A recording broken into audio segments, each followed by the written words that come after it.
Dresden, a great, beautiful, and historic city so far barely touched by the war, believed by its inhabitants to be somehow inviolate, became, in the technical language of the experts, a severe case of overbombing. We had so many refugees who had come from the Eastern Front that at this point the city had swollen to double its size. The only man we had in the city was a veterans hospital, was blind and crippled. The blind were trying to carry the cripples and they couldn't see their way. And some people who tried to walk along, they were pulled in by the fire. They all of a sudden disappeared right in front of you. There is such a draft in a firestorm like that. It's the most horrible thing. You have to save yourself or try to get as far away from the fire because the draft pulls you in. Next day came the Americans. A Western demonstration of support for the Russians now less than 100 miles away. Over 1,300 flying fortresses to pound the ruins of a city. The city was, of course, in flames, but after 3 days we had to go in and try to find the people and take them out of the ruins. And sometimes a wash basin full contained 9-10 people because their size had shrunk to just a small amount. Couldn't believe that this was a whole person. And this picture is just terrible. I saw sometimes 2 people close together who maybe in despair had L. There was one tiny little figure. In the center of the city, cordoned off from the survivors, they built great funeral pyres. There was no time to dig individual graves. We had to make big mass graves. They tried to identify by jewelry or by belongings, but many people could not be identified.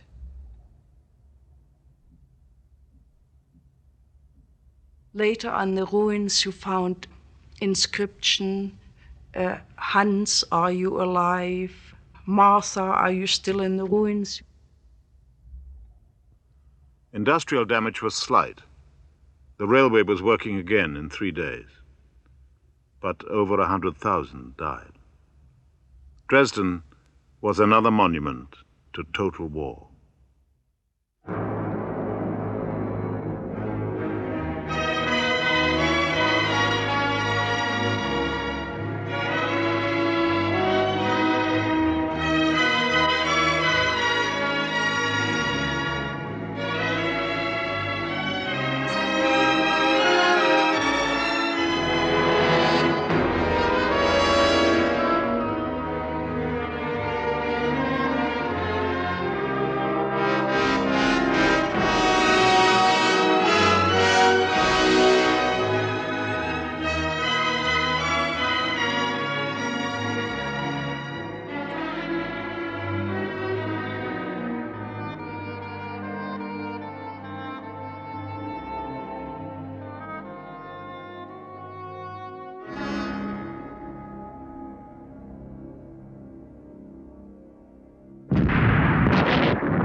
The last Nazi newsreel the Germans saw. It features scratch units in action on the Eastern Front, on German soil. The slogans now play on sexual fear of the Red Hordes. The main propaganda weapon, stories of rape, stereotyped accounts backed by dubious pictures in which the corpses may for once be German. Tales of brutal and licentious soldiery told in the stock language of racial hatred, beasts, rape, animals, bestiality. Sogar meine Schwester und meine Mutter in bestialischer und tierischer Weise haben sie misshandelt. Refugees from Germany's eastern provinces and the occupied territories. Families were separated, never to be reunited. Thousands died from drowning, thousands from shelling. The great German Reich was shrinking. The Germans coming home.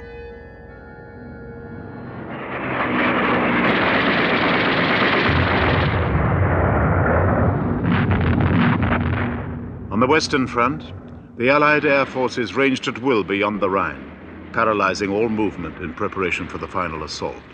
With bombs, rockets, and cannon fire, they struck at bridges, railways, roads, at a single horse and cart. It was my duty to tell Hitler that from the point of view of armaments, the war was lost. And I did it in several memorandums, and the harshest one was the 19th of March 45, in which I told him very bluntly, which nobody dared to tell, that the war will be finished within 4 or 6 weeks. Hitler boasted of losses in infantry being made good by countless numbers of new units. He himself presented medals to his new recruits. What they lacked in experience, they made up for in National Socialist ardor. A young company runner reports how he carried weapons up to the front line. Als der Russe näher an Lauern heranrückte, meine Aufgabe bestand darin, Meldungen zu den einzelnen Kompaniegefechtsständen. His reward, an Iron Cross, second class.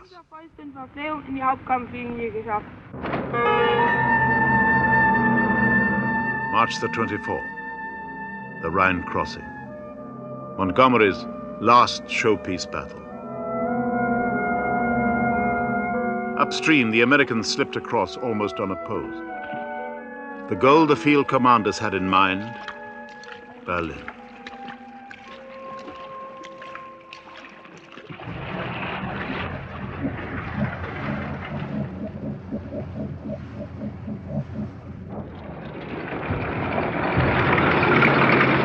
Across the Rhine now. From the Dutch border to the Black Forest in the south, the Allied columns pushed on into the heart of Germany, through scenes that were the commonplace of war.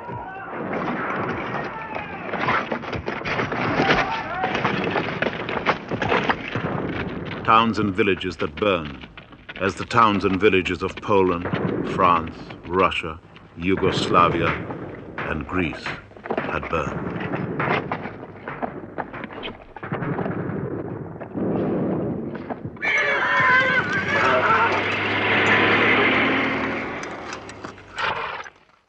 But for these civilians, for the women and children who saw the war go past, there were no ghettos and no gas chambers. Only in some, a sense of anger. The first time I have had hatred against Hitler and the Nazis was not hatred against the terror regime. It was hatred like among gangsters. Hitler promised us to win the half of the world, and he asked us to help him, and so we have done. And now we have nothing. We have only our closest. The collapse of Nazi government had left a vacuum. The advancing troops were politically innocent. Their methods were rough and ready. The Burgermeister, the first one you meet, he'd have his sash on and a badge of office, and he would inform us that he was not a Nazi, the town council was not, and we would promptly round them all up and ship them out because we knew we had all the Nazis. You put soldiers with townspeople, and after the first couple of hours of a small amount of tension, when both parties realized that the other one's not going to stab them suddenly, we'd find ourselves swapping a hardtack or chocolate for a cooked meal by one of the German families. And they in turn would show us family pictures, not uniform ones. And then you'd find a GI showing his family to them. And it's funny how the feeling could change so rapidly. Some woman came to me, in addition to trying to offer me her own services, she was trying to obtain something else, and I looked at her. And I was feeling particularly mean that day. My father was sick, and the Red Cross had given me information through cable, and my younger brother-in-law had been killed in Germany, and the word just come to me, and I was about ready to tear anyone apart anyway with my own two hands. And she said to me, and I said, in desperation almost, I said, look, don't bother me. You're dealing with a Jew. You don't want to have anything to do with me. And she looked at me and she said, aber Sie sind ein weißer Jude, which you can translate, but you are a white Jew. And I did everything to restrain myself and just belting her right in the mouth.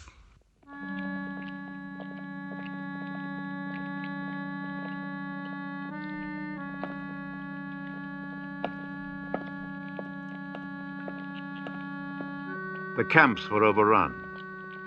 Many Germans had known of them. Others had preferred not to know. Now they were forced to see.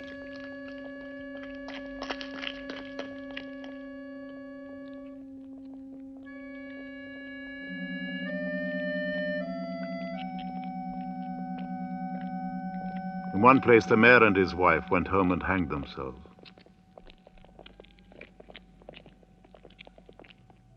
This is Buchenwald.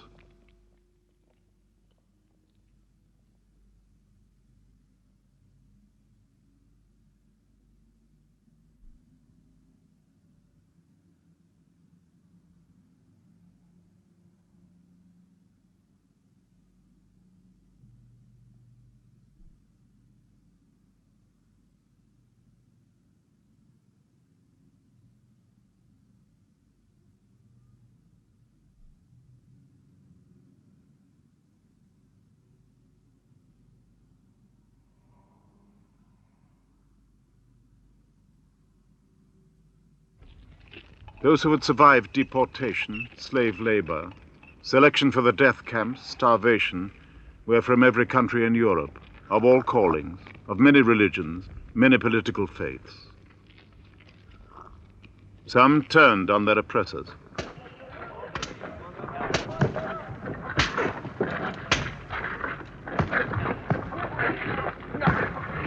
Allied prisoners were freed.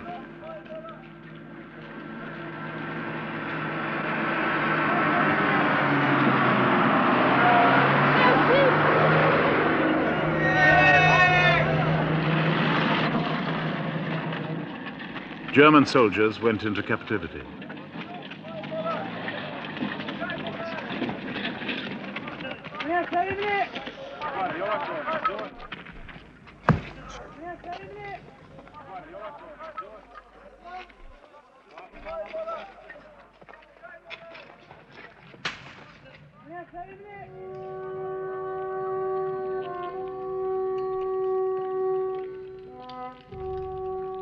Displaced persons, ordinary Germans, prisoners of war, passed on the roads and had nothing to say to each other. Germany was an ant-heap some giant had kicked to pieces.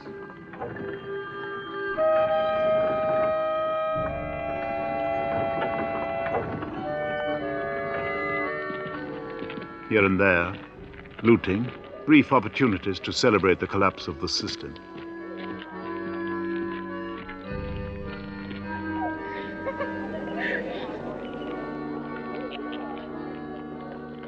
The victors had their own views on law and order. Some property was still sacred.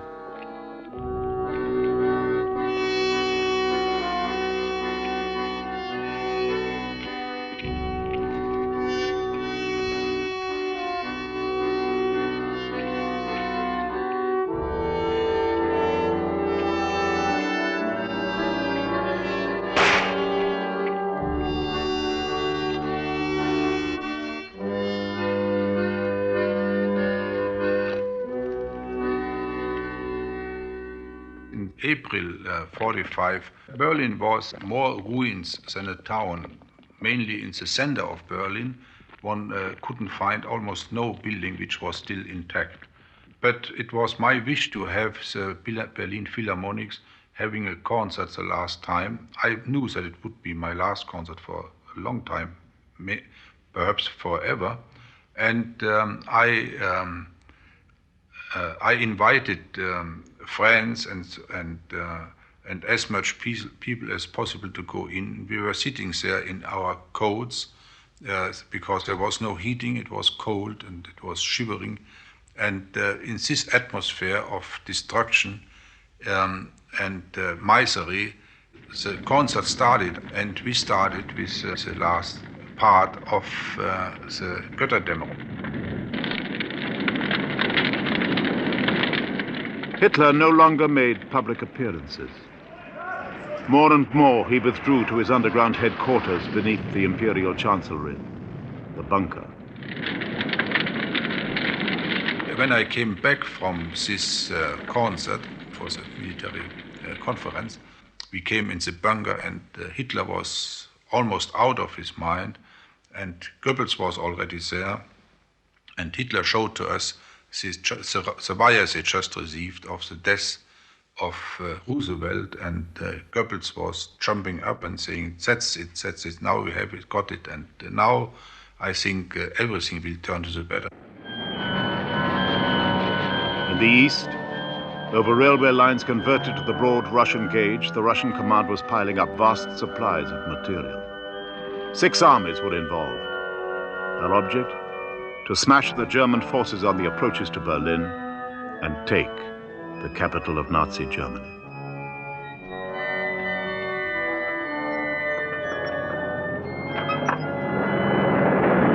On the 75th anniversary of Lenin's birth, the 16th of April, 1945, the massed artillery opened fire.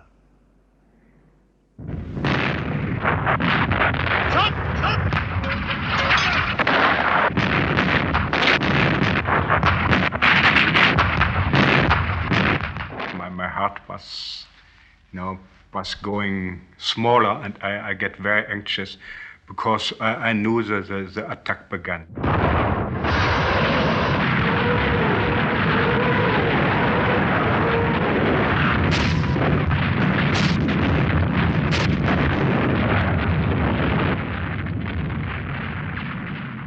The first barrage was less effective than Zhukov had hoped. The Germans were still secure in their second line of defense.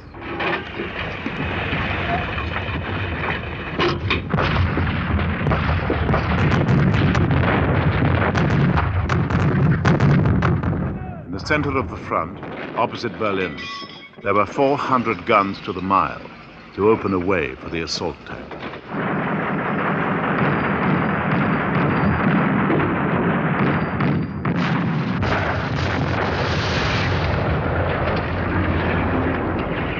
The Red Army was over the Oder, reinforcing and breaking out of its bridgeheads.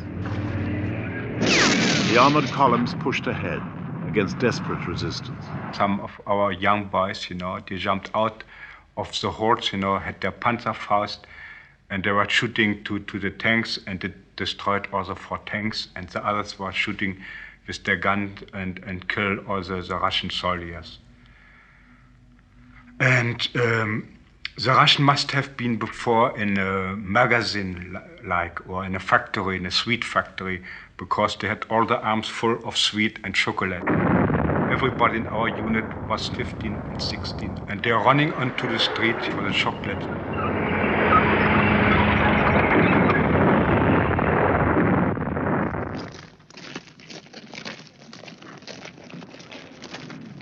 In the west, it was a different story.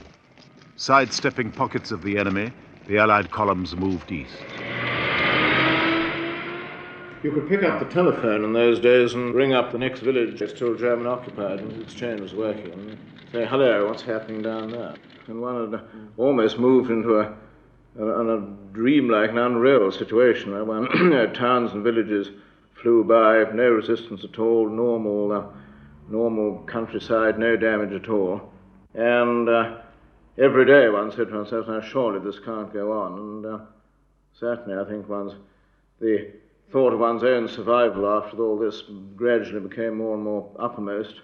When one did run into any sort of determined resistance, to me it was a matter of half anger. So what are these, how dare these people prolong the agony anymore? And the other half was jolly nearly blue funk.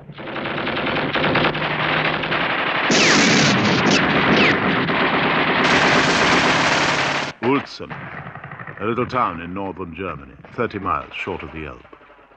Here, the Germans did stand and fight.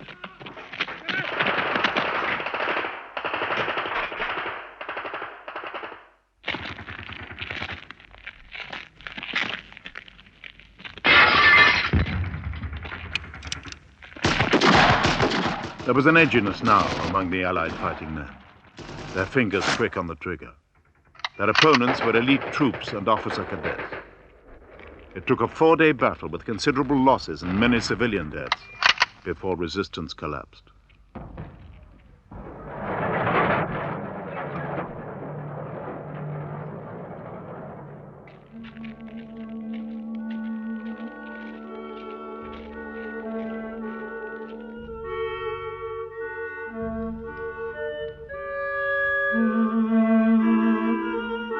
Mostly the Germans surrendered thankfully enough.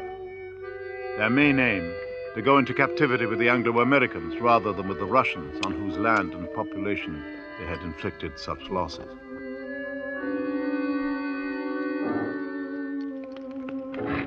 Desperately they strove to reach safety in the West.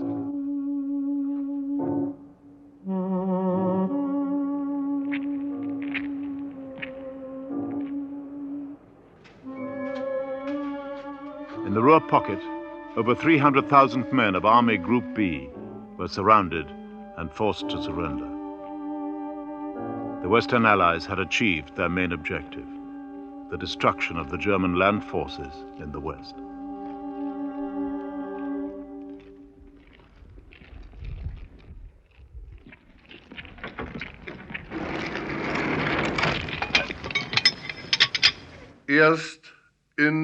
It wasn't until the first half of April that he retired to the bunker, because the air raids were getting worse and more frequent.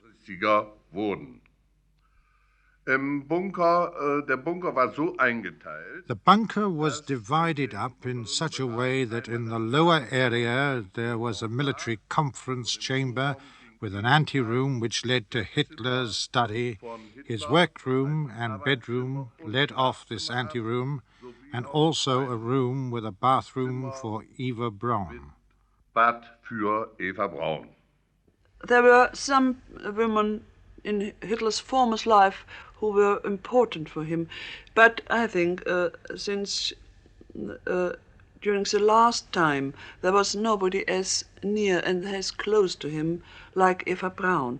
She loved him really, and she came surprisingly to Berlin, and when she arrived, Hitler tried to seem angry, but he wasn't successful. His eyes were so full of joy, and he was obviously so happy that she was there that nobody tried to send her back.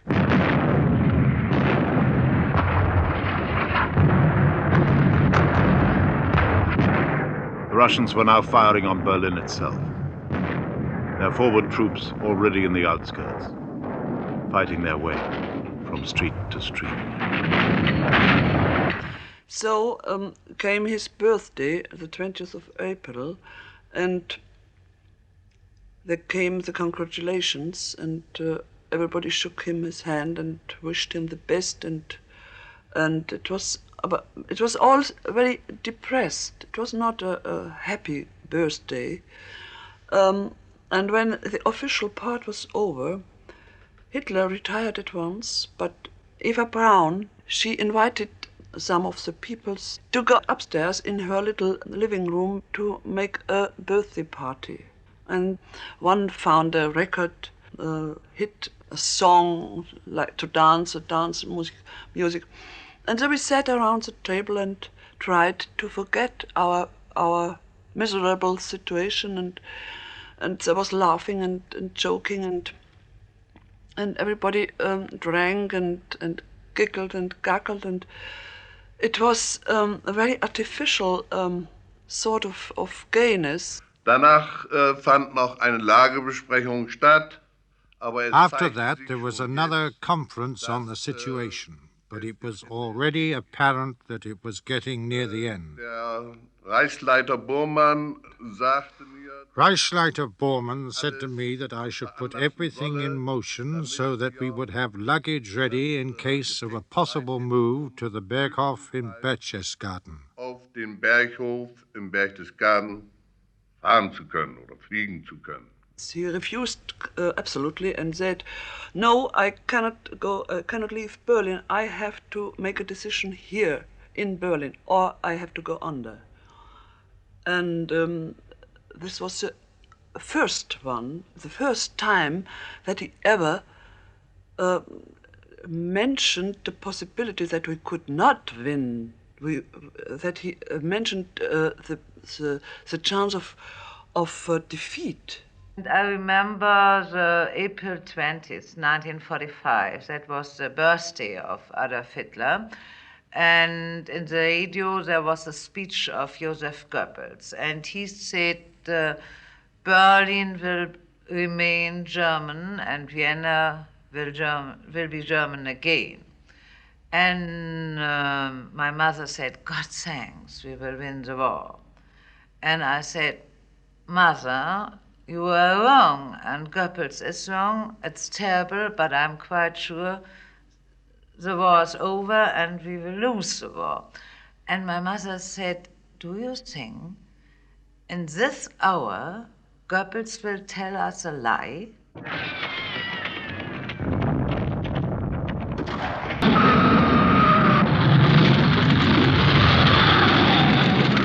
Но бои в Берлине были очень тяжелыми. The battle for Berlin itself was extremely difficult. It had to be taken street by street, house by house. Some of them 9 and 10 stories high, and there were lots of these houses. Там стояли уж коробки этих домов. И фашисты. The fascists held out on every floor. They had also set up barricades in every street. They'd converted the main buildings into strong points against us.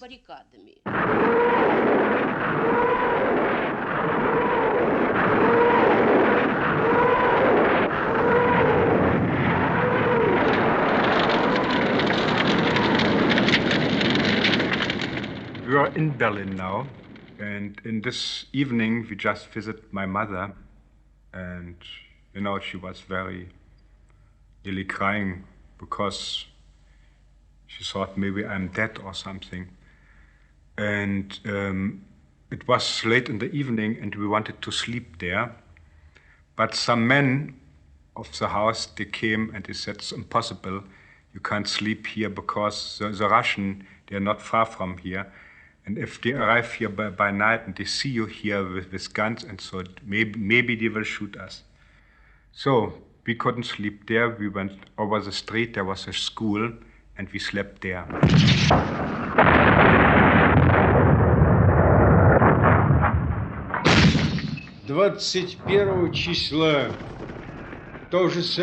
On the 21st, we went on together into the outer ring of the suburbs of Berlin itself. The order of the day of our high command reverberated through the whole country. They were heard throughout the world. Our soldiers have broken into Berlin. Berlin!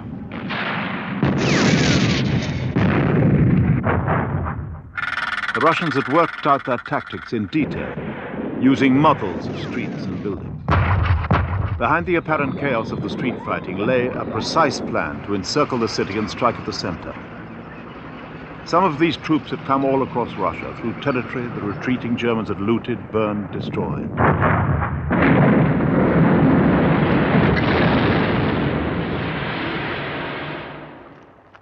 Berliners, sheltering in their cellars, wondered what their fate would be at Russian hands. Дети не были даже эвакуированы. И все это, так сказать, ютилось вот в этих подвалах. Even the children had not been evacuated. They all lived in cellars. Подвал и обращалась по-немецки. I went into the cellars and remember most of all the repetition of this phrase. Мною слышанное и запомнившееся мне, это... When will this nightmare end? Suddenly, on April 22nd, I think, yes, there he come out of the military conference with a totally stony face and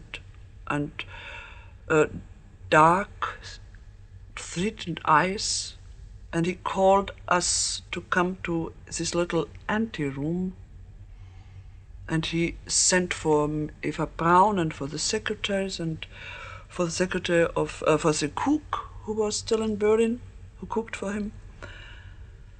And then he came in and said with a monotone voice and so unkindly as we never have heard him speak to us, "Ladies, please pack your things at once. You have to go to the south. The last aeroplane starts in about an hour." And then was silent. "No," he said, it's all lost. There's no hope. You have to go." And then was a moment of absolute silence, and we stood like shocked, and suddenly Eva Braun made a few steps, went to Hitler and said, "But you know I don't leave you. I stay on your side. You know that. Don't try to send me away." And then Hitler did something very astonishing, what he never did, and nobody had ever seen such a guest. He kissed her on her lips. And then it happened that the other girls and me too, we heard us saying, we stay too. This situation in the bunker was a fantastic one. One really can't, unrealistic one. One really can't describe how the moods went on and off like waves. Sometimes they were all exhilarating and were thinking, well, now the Western troops coming for release of Berlin. Goebbels was exclaiming one of the biggest decisions of war Hitler just made. He is now determined to no more to fight against the West and only to the East in Berlin, and this will mean that the Western powers will join us in our fight against Russia.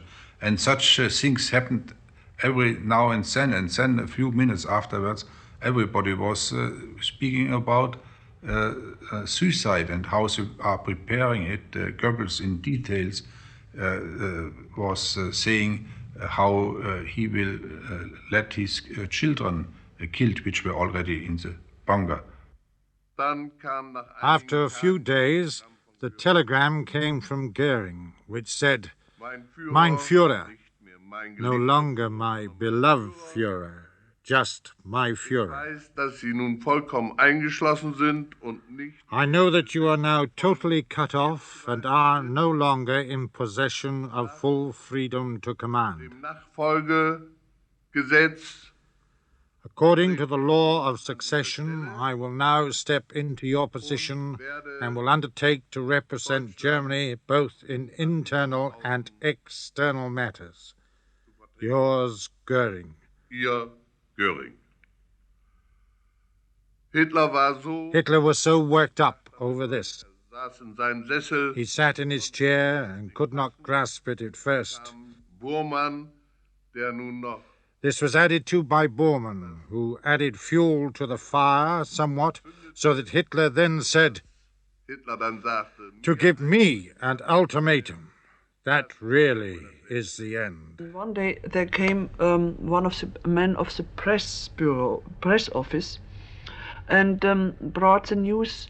I think he had heard it by radio from Reuters news agency, that Himmler had negotiations with Graf Bernadotte for capitulation, and Hitler was very upset because he held Himmler for his most faithful paladin and the most reliable one, and now he saw that also he had tried to betray him.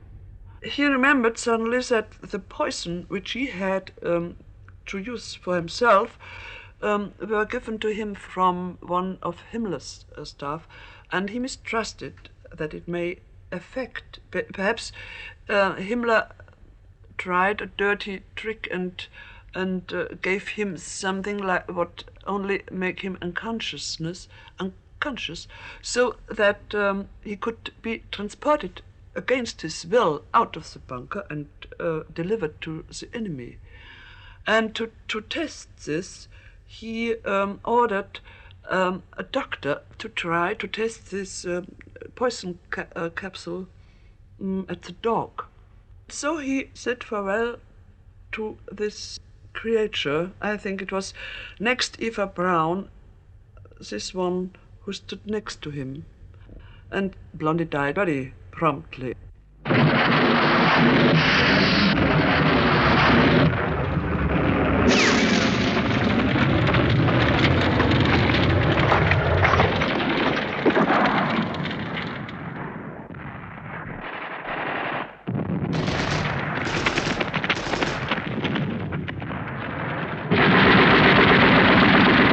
For a tiny handful of German anti-Nazis, the Russians came as liberators. On Tuesday morning, the 24th in the morning, we suddenly saw the Gestapo had disappeared. During the night, the whole prison was given over to normal prison guards, old men, loved, nice men. And when we saw that, many of the uniforms, the Gestapo guards had put away there. We said, now when the Russians take over, you are the man who will be killed, not me, not we. Let us out. They were very, they said, no, we can't do that. Tonight, the Gestapo will come back. And then we made, in the afternoon of Tuesday, we made an agreement with them and said, look, we will put out ourselves, we the prisoners, some guards on the roof and observe the coming near of the Russian front. And in the minute we hear Russian gunfire, not only the artillery shelling, then you let us out. They said, all right. When the door was open in the prison, there was with us a Jewish Russian doctor who was in concentration, inmate of Sachsenhausen, the famous. And he, I don't know by what reason, was a month ago was brought by the Gestapo to our prison to do the most dirty jobs in the prison all the time. And we couldn't contact him much, but we knew him, of course. Then he stood there on the street and where to go as a Russian. And I said, look, come with us. My mother-in-law will feed you. You can't come in our basement. And he went with me. When the first units of the Russians came 2 days later, he met them on the door, addressing them in Russian. Here are all anti-fascists in this basement. When the Russian came in the end, we found the first lot, the fighting troops which came in. They took away our watches, of course, and they were very cautious, and we could understand that. They took away things they liked, but they behaved very businesslike. They stayed in this house here, and they lived in this room, 3 or 4 of them, quite high officers, and they got up in the morning at 8 o'clock, and then at 9 o'clock they went out to the Tiergarten, which isn't very far from here, and behind the Tiergarten was the Chancellery where Hitler was still alive and fighting.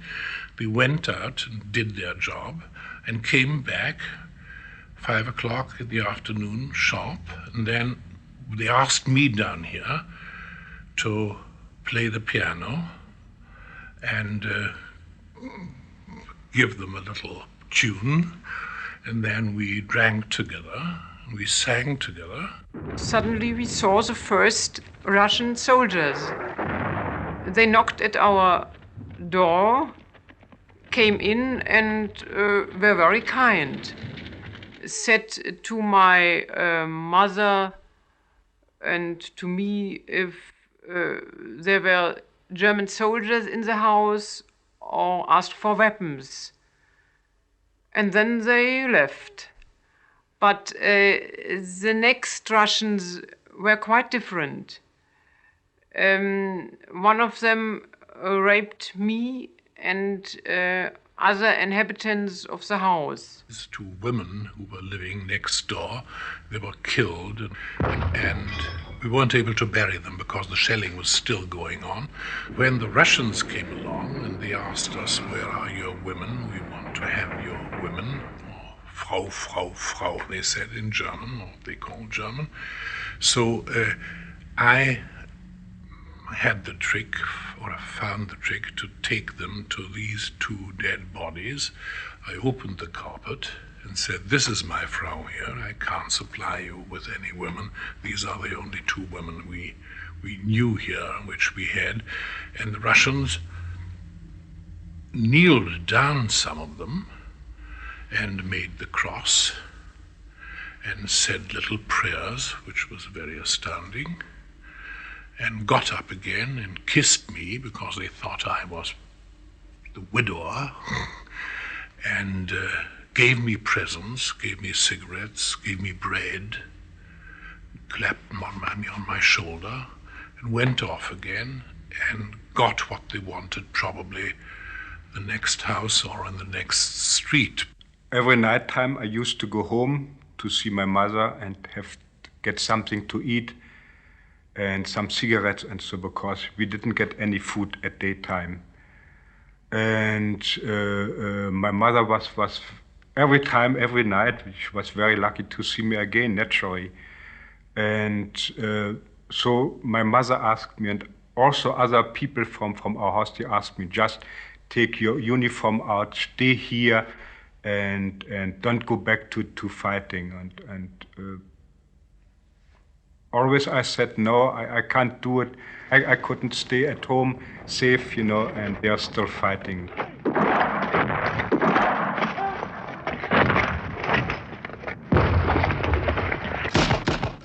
Zhukov called the Battle of Berlin one of the most difficult battles of the war. It cost the Russians over 100,000 men.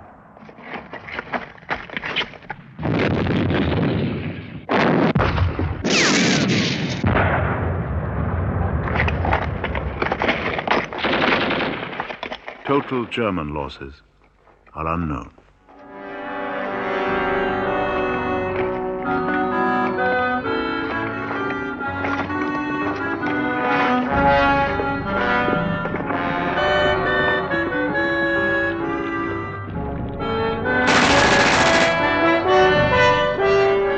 Продолжается штурм Берлина. The storming of Berlin continued.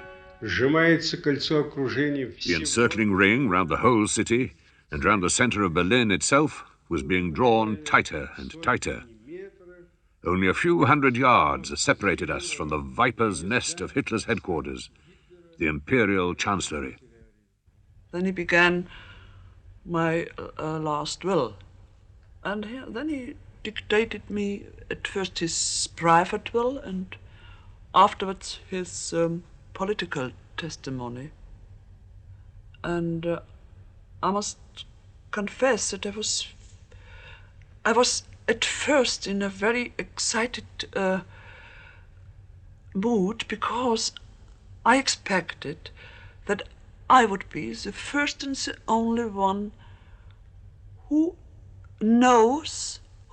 is going to know the explanation and the declaration why the war had come to this end, and why Hitler couldn't stop, and why the development, and why the catastrophe. I thought, now I will come the moment of the truth. And I was heart bumping when I wrote down what Hitler said.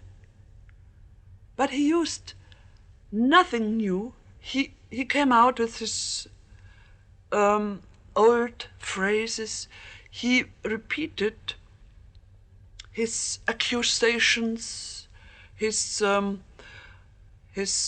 revenge swearing to the enemy and to the Jewish capitalistic system, and And then he announced in the second part of the history of the political testament, he announced a new government.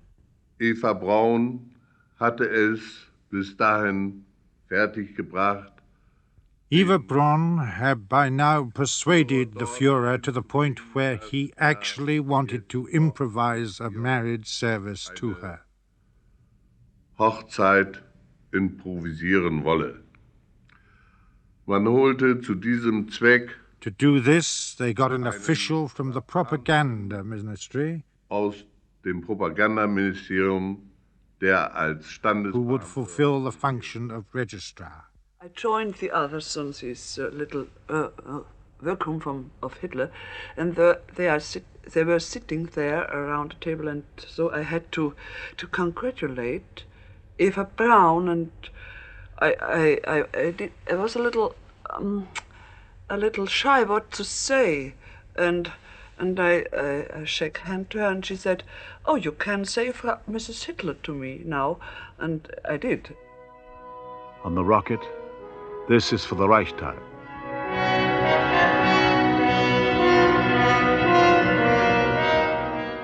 Others said, remember Stalingrad. Remember the Ukraine. Remember the widows and children. Remember the tears. Aber Hitler hatte seine Konsequenzen. Hitler had now drawn his conclusions.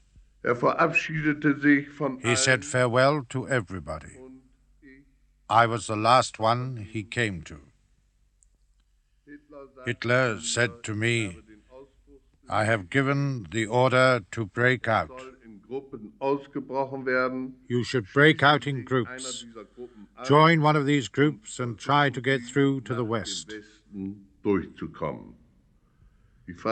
I asked Hitler, for whom should we fight on for now? And to that Hitler said in a monotone, for the coming man. I saluted him, he gave me his hand, and I disappeared out of the room. Suddenly, there was a bang, there was the shot, and it was obviously within the bunker, because the noises of the outside shooting, we know how they sound, and the little boy of Goebbels, he noticed, and he noticed that there was another sound. He said, "Oh, that was a bullseye. That was a bullseye." And I thought, yes, you are right. That was really a bullseye. Ich trat mit dem damaligen Reichsleiter Bormann. I went into Hitler's workroom with the former Reichsleiter Bormann, and this picture presented itself to us. Hitler was sitting on the left of the sofa, with his face bent slightly forward and hanging down to the right.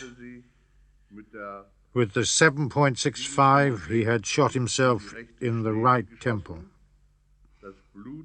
The blood had run down onto the carpet, and from this pool of blood, a splash had got onto the sofa. Gekommen. Rechts von ihm saß Eva Braun. Eva Braun was sitting on his right. Eva Braun had drawn both her legs up onto the sofa and was sitting there with cramped lips, so that it immediately became clear to us that she had taken cyanide. I took Hitler by his neck. Behind me were two other officers from his bodyguard. And so we took Hitler's body and proceeded with it into the park. Im Park legten wir die Leichen zusammen. In the park, we laid the bodies together, next to each other, and poured the available petrol over them. In the Reichschancellery Park, there was fire all around. War dort ein Sog entstanden. A draft had got up so that we could not set the corpses alight with an ordinary match. Daraufhin drehte ich einen Fidibus aus Nachrichtenmaterial. So I twisted a taper out of some paper from a notebook, and Reichsleiter Bormann, who meanwhile had also come upstairs with others like Dr. Goebbels, Bergdorf, and some officers, lit the taper, and I threw the taper onto the bodies, and in an instant the corpses were set alight. Die Leichen in Brand gesetzt.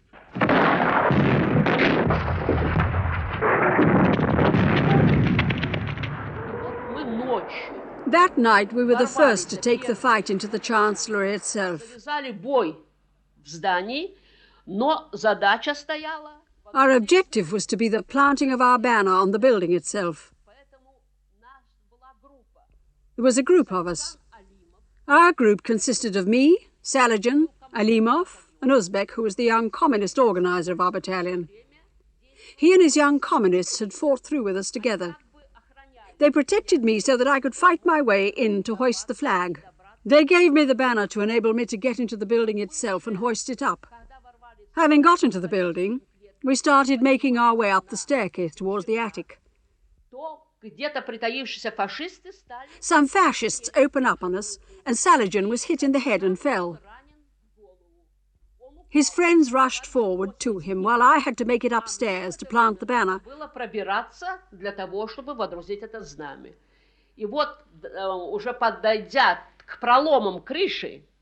And having made my way onto the roof through a shell hole, I secured our red banner with a length of telegraph wire.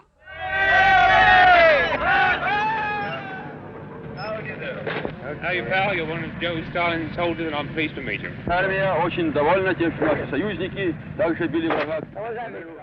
When the armies of East and West met in the heart of Germany, there was a brief moment of warmth and comradeship. Well, we can't speak lingo, but we can fight the same way together, can't we? Yes. Well, all the best, old man. I'm very, very glad to have met you. Very glad indeed. Благодарим вас за помощь, которую оказали вы нам в войне против гитлеровской Германии. Thank you very much. We don't understand the language, but we mean the same thing.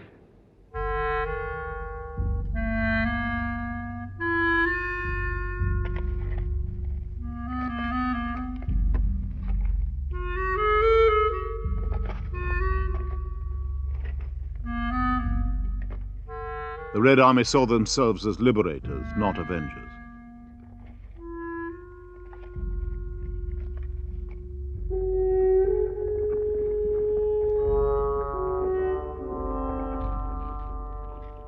But the crimes of Hitler's Reich had to be paid for. It was the ordinary German who paid.